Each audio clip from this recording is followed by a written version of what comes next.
Edgar Allan Poe cottage, built 1812, is a New York City and state landmark, listed on the National Register of Historic Places. The Historic House Museum is famous as the final home of the writer.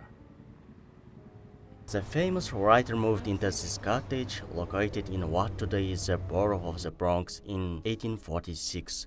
He hoped that being out in nature would help his wife Virginia, who was sick with tuberculosis. The cottage has 5 rooms: kitchen, living room, and bedroom on the main floor, and 2 small rooms in the attic. This is his grave where they're buried.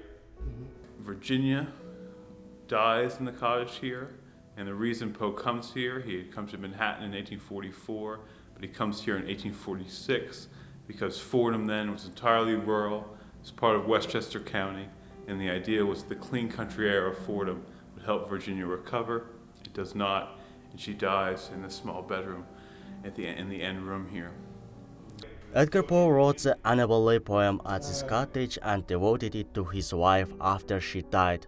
Poe wrote some of his most famous works in the cottage, including Eureka and The Bells. Poe died 2 years later during a trip to Baltimore.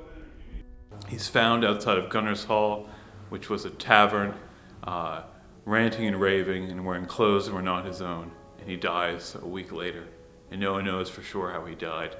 Common causes are alcoholism, or he could have been rabies, or a form of tuberculosis that makes the brain swell, and that could have caused it, but no one knows for sure. It's a great mystery.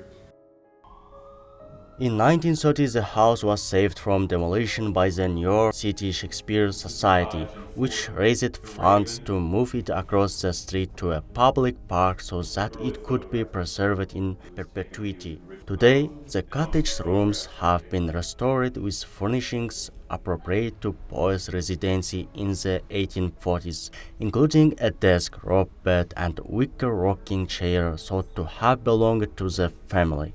Edgar Allan Poe Cottage is owned by the New York City Department of Parks, a creation operated by the Bronx County Historic Society, and is a member of the Historic House Trust. Nurbek Nurjan for NYFA News.